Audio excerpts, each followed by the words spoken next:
Furry Setia nangis kenang janji manis Dwinda Ratna kini digugat cerai hingga alami depresi. Dwinda Ratna jadi sasaran netizen usai menggugat cerai Furry Setia. Pernikahan mereka akhirnya diputus Pengadilan Agama pada tanggal 5 Februari tahun 2024.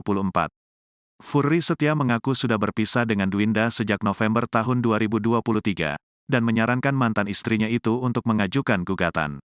Pemeran sinetron tukang ojek pengkolan ini menampik tudingan bahwa Dwinda meninggalkannya karena sepi job. Ketika mengklarifikasi di acara Rumpi No Secret episode Kamis, tanggal 15 Februari tahun 2024. Furry terbata-bata dan menangis mengenang tulusnya cinta Dwinda di awal pernikahan. Saya mau menjalani pernikahan dengan Dwinda itu tentunya ingin bahagia, bahkan Dwinda itu selalu ngomong mudah-mudahan kita bisa, ucapan Furry terhenti karena menahan air mata.